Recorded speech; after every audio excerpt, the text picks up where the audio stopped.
PNG happenings.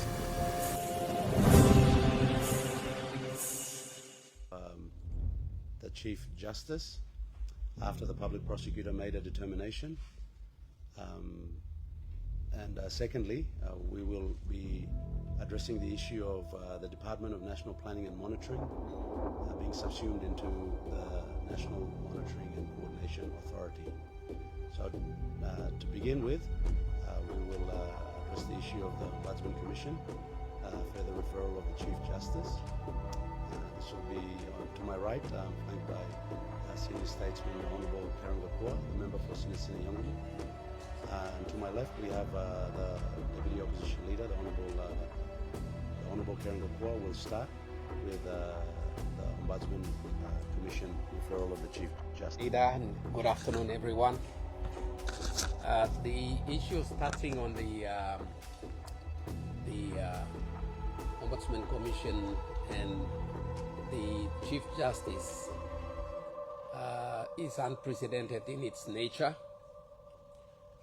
It's the first time the Office of the Chief Justice has been implicated in the way it has been with his initial referral to the public prosecutor back in March of this year.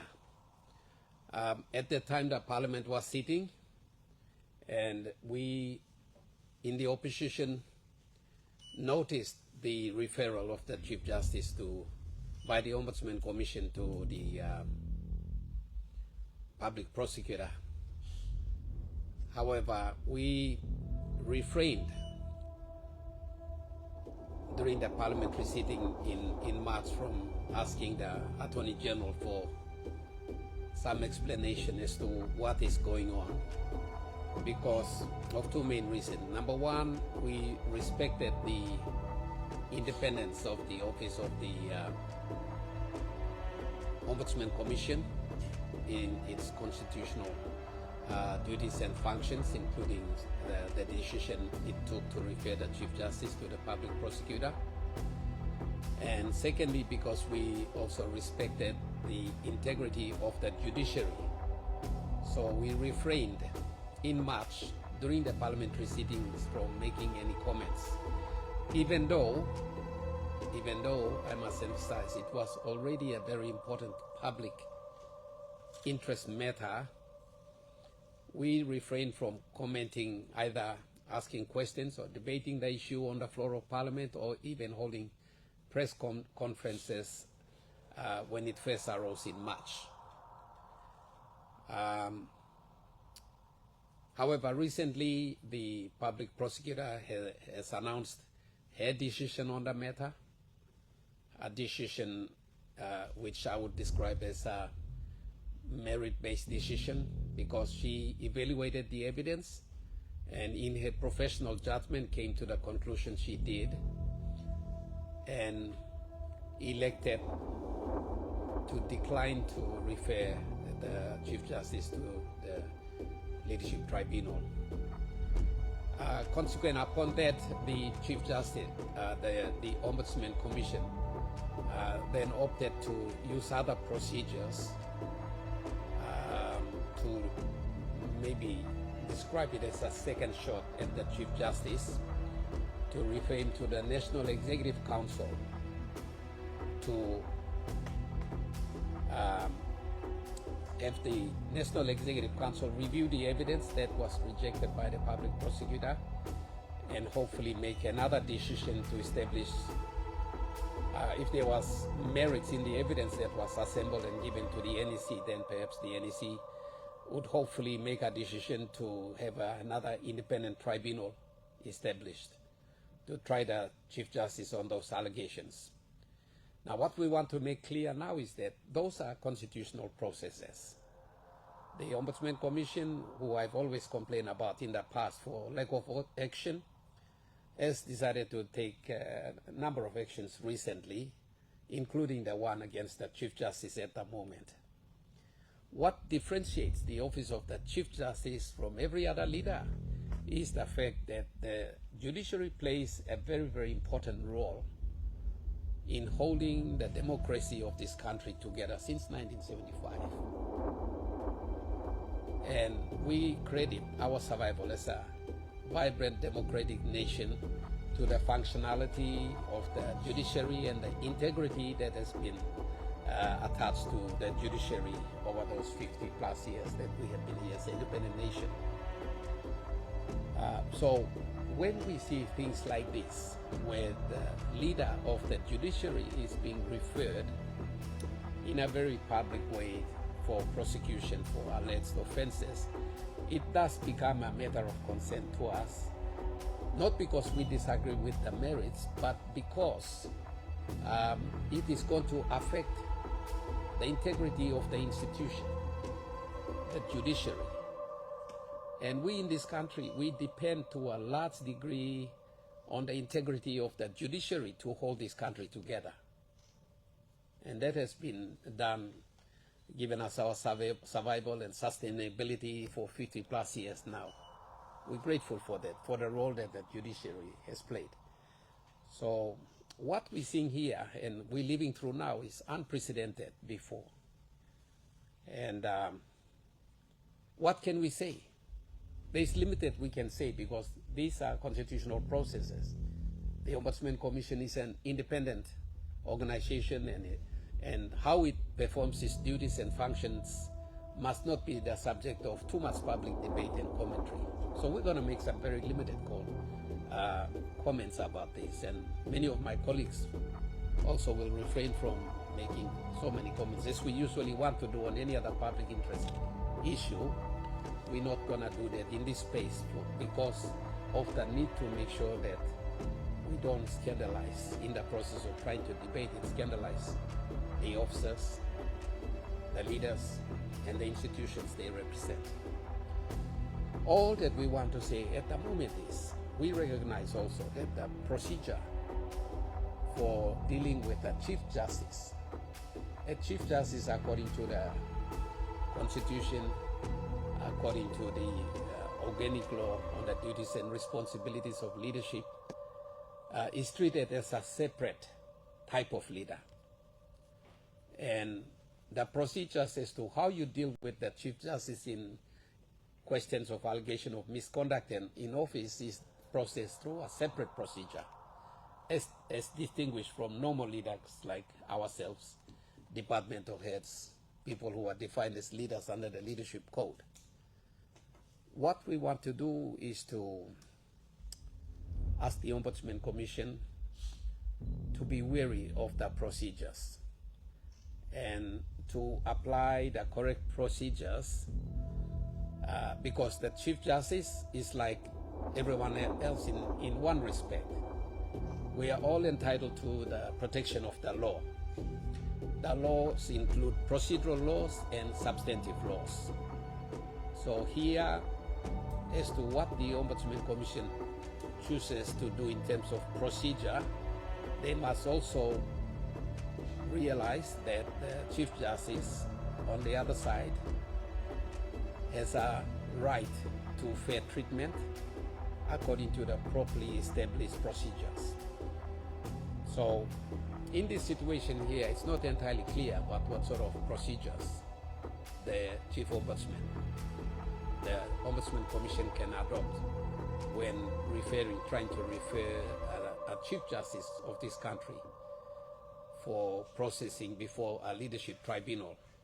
So that's why we are saying that it's incumbent upon the Ombudsman Commission to tread carefully, to make sure that they don't infringe upon the Chief Justice's rights, but to give him both procedural and substantive justice in the way they deal with him. And by doing that, they will maintain the public's trust and confidence in the processes and the actions and activities of the Ombudsman Commission, and at the same time that of the Chief Justice, and at the same time that of the judiciary. So it's a very delicate matter. We're not going to make too many comments about this. Safe to say that the people of this country are watching with concern these developments that have arisen between. And so we want to advise for some caution to be taken as to exactly how you deal with the Chief Justice in this matter, so that our belief, our faith in the judiciary and the work that it has been doing up to now is not shaken. We need to maintain it, because the judiciary has been the pillar of justice and of holding all the elements of our democratic system together for a long, long time now.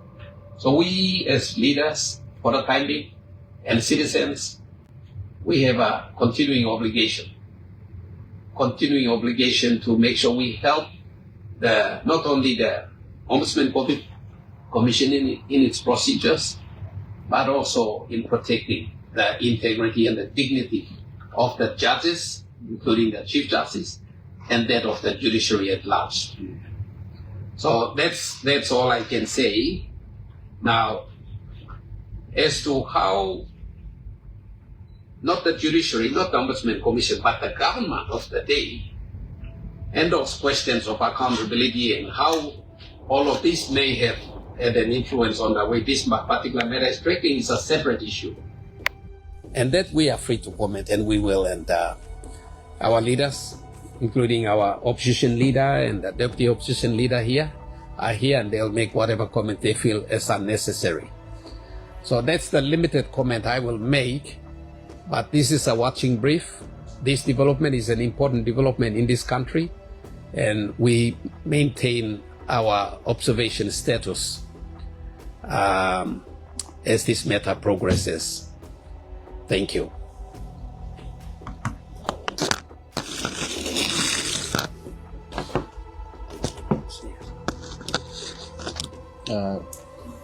Thank you, opposition leader and the senior statesman and member for Citizen Yangumo, Honorable Kaningakua. I thank the media again also for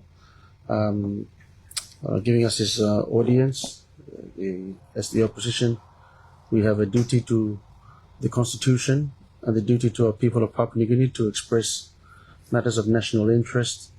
And what has been published in the daily newspaper by the Ombudsman Commission pertaining to the intention of the Moresby Commission to invoke residual powers of the it has under Section 29(2) to seek, or rather to act in the case of the referral of the Chief Justice. I also echo the sentiments shared by Honorable Kua, and caution myself and caution the subject, which will tread on it with great caution.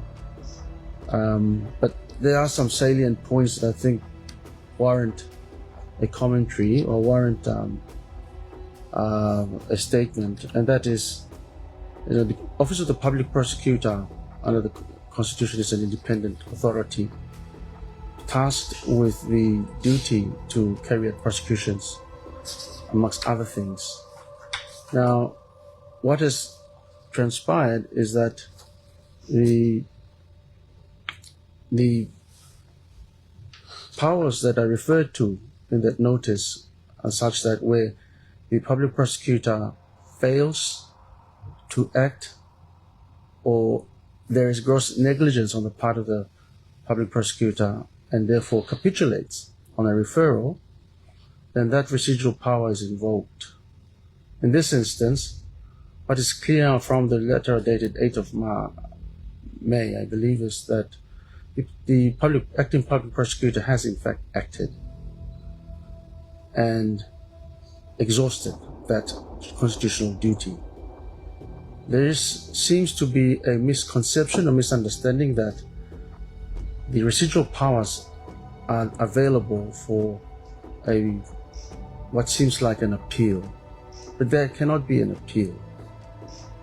And it is only in those two instances that power should be exercised. And when it is exercised, it should be exercised sparingly, with great caution. When we are discussing this matter, what must also come to light or for all of us to understand is the office of the Chief Justice is a constitutional office also, an independent one. And so this is dangerous territory in a constitutional democracy, whereby the executive arm of the government is now invited to meddle into the issues concerning the Chief Justice or the person that holds the office of the Chief Justice. And so by this course, there is an apprehension of bias already. By forcing the Chief Justice to a leadership tribunal through the NEC, or the appointing authority, even after the public prosecutor has acted lawfully, should raise a question whether the Chief Justice or the NEC is now going to be intimidating, or, members of the judiciary. This is like the good member for Senator Nyong'o did say, it's new territory, uncharted waters, and we tread with great caution and care. This goes to the heart of the constitutional principles of separation of powers. By this nature, by invoking this route, we're already asking the executive arm to interfere with the judiciary, the other arm of the government. That these are very fundamental principles embedded in our Constitution. This is a dangerous day for the rule of law. It's a very sorry day for the rule of law. And so I like to make these comments lightly and just remind all stakeholders, the Ombudsman, the NEC, and the judiciary. What is even more alarming and what is more concerning, if I may, is that to refer the head of the judiciary to the NEC is to even have the Prime Minister preside over. And there are many cases that concerns members of Parliament, the Prime Minister, that are before the judiciary. Where do we draw the line? How can this be? Where do we draw the line and respect the independence of these very important constitutional arms of government? So I can only say so much, and I cannot add any more to what is glaringly already obvious to the at this juncture.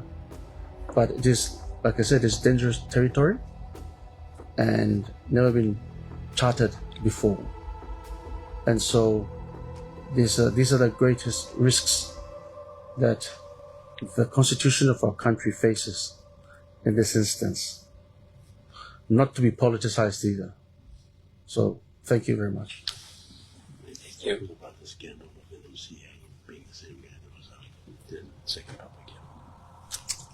On another note, I noticed also recently the shifting of powers of the national planning, particularly in relation to the monitoring aspect of the Ministry for Department of National Planning and Monitoring, across to what I am now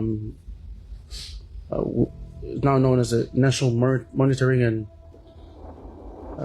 Coordination Authority. Now, that authority, under this new reform, would be dealing with the monitoring of public expenditure subsequent to planning.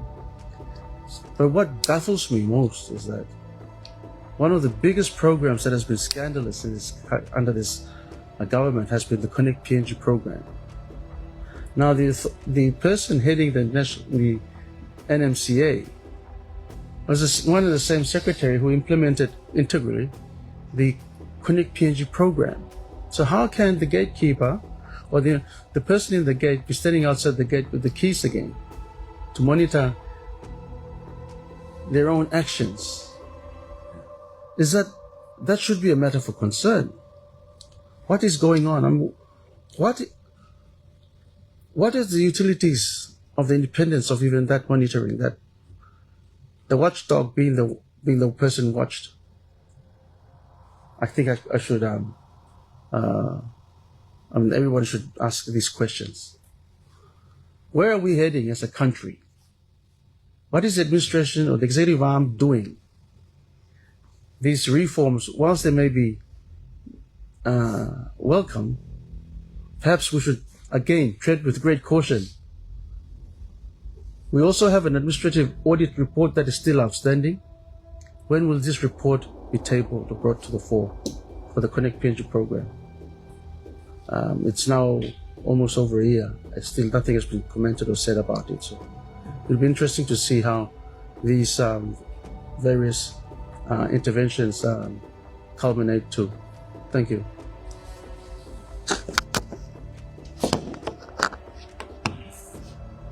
Thank you, the Deputy Opposition Leader and the Honourable Karen Gukwa, member for SSY. Sinisine Yongumo.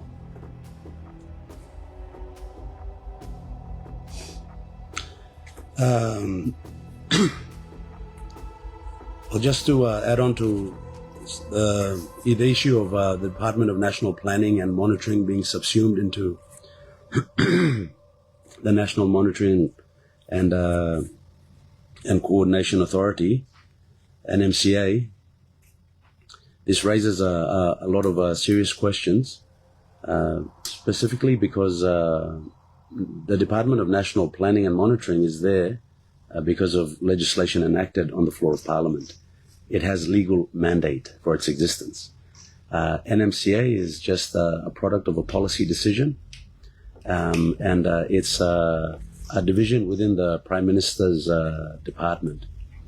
So the concerns raised by the Deputy Opposition Leader it goes to the heart of why we're having so many issues throughout the country. If the decision making to appoint certain people to be heads of authorities, government agencies and departments are not based on meritocracy and are based on nepotism, tribalism, one-talkism, where we are being preferential and selective to one group of people because of personal relationships over those that are more qualified to be in a position, we will continue to compromise integrity, and then we will continue to erode the standards of governance and accountability. Now, this is clearly what we're seeing throughout all the departments, and what's really alarming is that this is what we're also seeing in the constitutional offices that should maintain their integrity and their independence to give confidence to the public. So, with respect to the Department of National Planning and Monitoring, this is the department that is charged with the development agenda of the country. It's the department that carries and manages the implementation of the capital investment budget every year. So you have Treasury that takes care of all recurrent expenses throughout the country, and you have the Department of National Planning and Monitoring that is responsible for investments throughout the country, whether it's in infrastructure, it's in agriculture, it's in human capital, it's in tourism. This is the department with its think tank of economists, with all that institutional knowledge, with all that experience that are charged with making sure that we achieve key milestones in MTDP 4, Medium-Term Development Plan 4, to ensure that we're on the right path towards achieving Vision 2050 goals and objectives that were clearly laid out by the Grand Chief, Sir Michael Sumara himself. And when the Prime Minister starts to slice and dice, swap, and makes these decisions by whim to say, I'm going to do this here, I'm going to take planning out, I'm going to put it over there, he forgets this tried principle of effective management. If it's not broken, don't fix it. Now, planning's not broken, and planning can't be the scapegoat for all the issues that the country is currently experiencing. Now, Peter Drucker, a management guru, clearly stated that the only bottleneck in a bottle is at the top. The same applies here. Leadership failure from the very top, beginning with the Prime Minister, have created this litany of crises that the country is currently going through. And this is reflected in the poor budget execution that's being experienced by all the agencies. And the opposition's already called out the lack of election preparedness. The Electoral Commission hasn't received funds, police haven't received funds, the PNG DF is in a total mess. They should go down and check whether we have running water down at Taroma Barracks, the state of affairs at the barracks. And then all of a sudden, outside of the mandate of the PNG DF, they make a decision to invest 20 mil into a government bank. What is this madness in plain sight? A failed bank. It's a failed bank. So the questions that the opposition raises, are we really serious about getting off FATF Greylisting? Or are we on the road to becoming blacklisted because of total non-compliance and this lackadaisical attitude towards something that affects investor confidence? We haven't got Papua LNG off the ground. We haven't got Pyongyang off the ground. Where's Wafi Golpu? It's not off the ground. These are pipe dreams, pie in the sky, because of failed leadership, and we're not serious about reform. That's why the opposition is calling for the government to not meddle with the Department of National Planning and Monitoring, allow it to effectively implement the capital investment budget for the country, which constitutes about 10 billion kina, allow it to be the department that's responsible for the tax credit scheme and equitably distribute throughout the whole country, rather than to just one region and one group of companies. Dare I say who, but this is why public perception matters.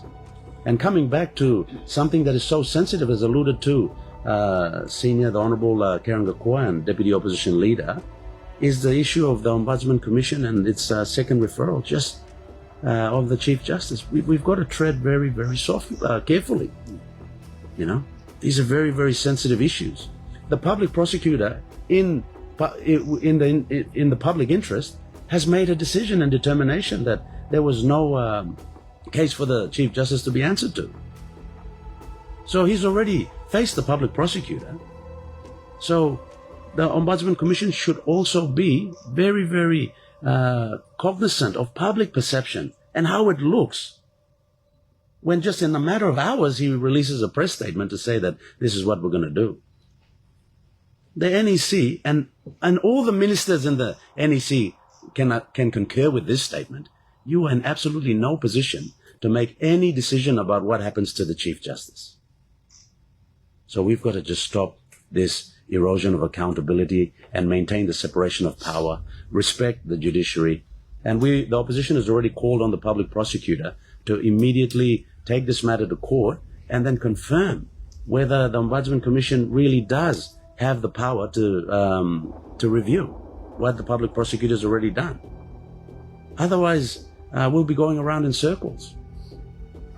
So, without saying too much, with respect to the judiciary and also respecting the independence and integrity of the Ombudsman Commission, this is what the opposition has called for the public prosecutor to take corrective action on this matter as we continue to respect the Constitution. But with that, ladies and gentlemen, that wraps up our press conference for this afternoon pertaining to the two issues. And we'll just have one more comment here from Honourable Leader, Honourable Karen Gakua, and then we can take some of your questions. Yeah, so, concerning the second referral of the Chief Justice, those of us in the opposition, when the Chief Justice was referred from the Office of the Ombudsman Commission to the public prosecutor, in the first instance, we respected that. We saw that as process taking its course, constitutional process taking its course. We made no comment. We respected the process taking its course because we understand that everybody is accountable in law. So if there is any issues with the Chief Justice, of course, you invoke the proper processes of the law and the process will take care of that matter. We refrained from making any comments at that time.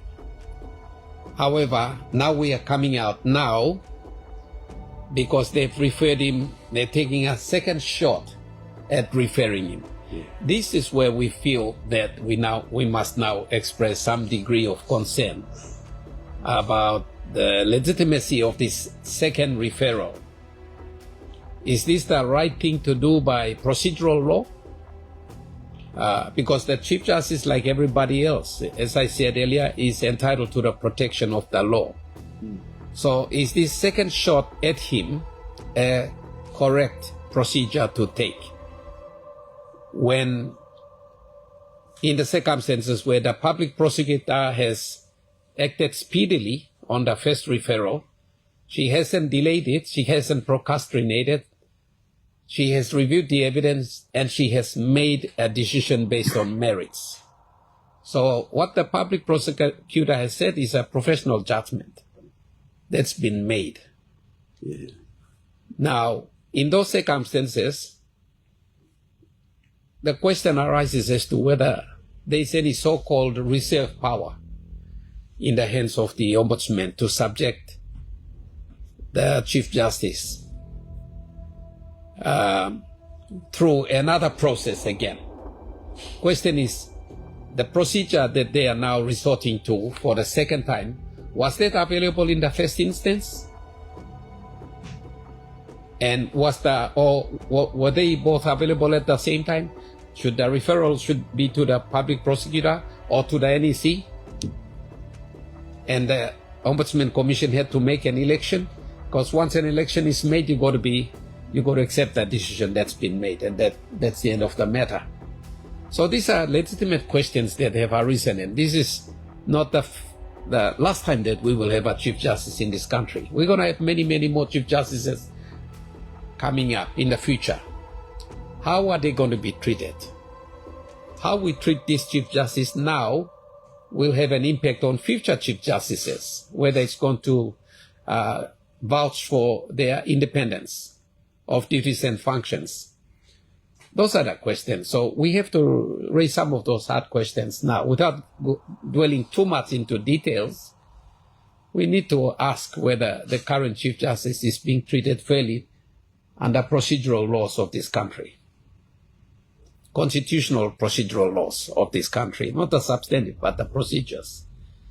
Because this is a case where he's been referred yet again for the second time, and that's where we believe that it affects the institution of the Chief Justice, institution of the judiciary. So we raise this alarm so that we must all be aware, not destroy the things that we set up, the institutions that are there to look after us. We must look after those institutions, we protect them, and in turn they will be productive, effective, efficient, and they will look after us. So it's the second referral that raises a lot of questions, and we ask those concerned, especially the Ombudsman Commission, to tread with care. Yeah. So that's all the only additional comment that I want to make. We're only coming out because this is the second referral. In the first, we kept quiet. Yeah. But this is the second, so we feel that we need to say something to avoid abuses. That's all. Thank you. Thank you. All right, ladies and gentlemen, any questions? Yep. Firstly, we received word that the PNG Games has been cancelled. Over 50 million has been responded for this particular event. What's your take on that? Did they also admit that they squandered the 50 million when they said that the games was cancelled? Well, they've been accused of misusing all these funds. So the game has been hearing that the Sports Foundation will be making an announcement soon to cancel the games for the games in South Africa. For the PNG games. There you I'm go. not aware of those details. Yes. Did they? We're not really aware that the PNG games have been cancelled, and this also comes back to the lack of reporting and transparency of public monies by the government. They've dropped the ball with respect to compliance with the Public Finance Management Act, and also telling the country how the budget implementation is tracking. So overall, we have hospitals that haven't received funds for medicine. We have educational institutions that haven't received funds. Members of the opposition have not received funds, and we, on record, would like to thank the Finance Minister for his undertaking from our meeting last week that they are prioritizing funding to districts and provinces for opposition MPs, government MPs, and also to agencies. So we look forward to that coming to fruition. But the fact that they cancel games is also symptomatic of poor budget execution and budget management, because you're running out of funds. There's no proper planning, there's no coordination, there's no transparency, and there's a deterioration of governance because of failed leadership. So when the people are not aware of X amount of funding for an event, then it's easy for these things to just slip through the cracks. And 50 million is a lot of money. So we also call for the government to come out clear and just advise the people of Papua New Guinea how that money was spent and why the games have been cancelled. So thank you. We can expect more of these things to happen in the future, because in this country the system of accountability has basically disappeared. So people know that you can commit the most gross crimes and you won't be held accountable. So that's simply an example of what can happen. If you don't hold people accountable, they'll continue to do that. And we've had so much misappropriations, misapplications of public funds in the last 7 years, 8 years. How many people have been held accountable? Because of the lack of accountability, we can expect more of this to happen. So this is one, but tomorrow you will have another one, where you lose another 50 million, 100 million, 200 million there, 500 million over there. That's going to continue to happen. One thing we have to emphasize that the government must do is to have a clear commitment to accountability. All the people who have the responsibility of administering public funds must be held to account for whatever they are spending on behalf of the people. And there must be clear evidence of value for every kina spent. Clear evidence. But right now, because we've collapsed all the systems of accountability, people are behaving with impunity, and this kind of loss of public funds will continue to happen. We won't bring it under control. You can only achieve that one day when you establish a strong system of accountability. Right now it's totally collapsed, and we've been calling for it, from the police. We've been calling for it from the Ombudsman Commission, from ICAC, from every other Auditor General's office, every other office that is responsible for holding people accountable for their actions and for the expenditures, etc., has fallen behind on deaf ears. So, I see no hope of us putting an end to it unless we improve our systems of law enforcement and accountability. This will continue to happen. So that's the way I feel at the moment. Any other questions? So just one more. We also received information from the investigations and testing as part of the announcement of the first contract. Are you aware of this? No, we're not aware of the outcome of the internal investigation into the Papua New Guinea Defence Force recruitment scandal. We call for compliance with the Defence Force Act to have a General Board of Inquiry set up that involves retired generals to come and oversee and review the issues. But the Prime Minister opted to conduct an internal investigation We've also demanded that the Prime Minister come out clear and appoint a new Defence Force Minister to take charge of the Defence Force as we prepare and plan to go into the 2027 national general elections. And to date, the Prime Minister's silence is a cause for concern, and we haven't received any update on the outcome of the inquiry, and we will also be following up to find out what the findings were with respect to that. We feel that what's happened and transpired in the Papua New Guinea Defence Force as of late is really serious politicization of a disciplinary force that is charged with the national maintaining the national sovereignty of the country, and that is so important to the country, and it's really a cause for concern because of the role that PNG Defence Force will play in the elections and how they have been politicized. So we will be pushing to find out what the outcome of that inquiry is. Thank you. Is there any other questions? Yes. On the topic of independent constitutional officers in the country, electoral commission still doesn't have a permanent electoral commission appointed for the next election.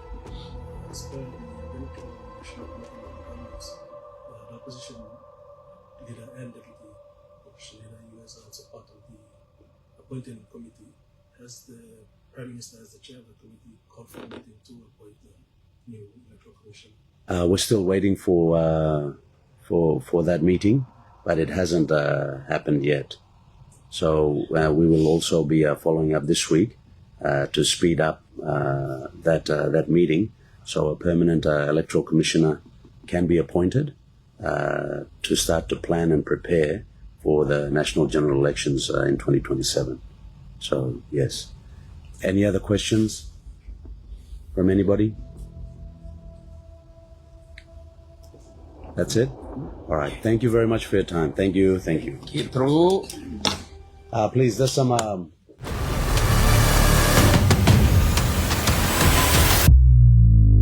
PNG happenings.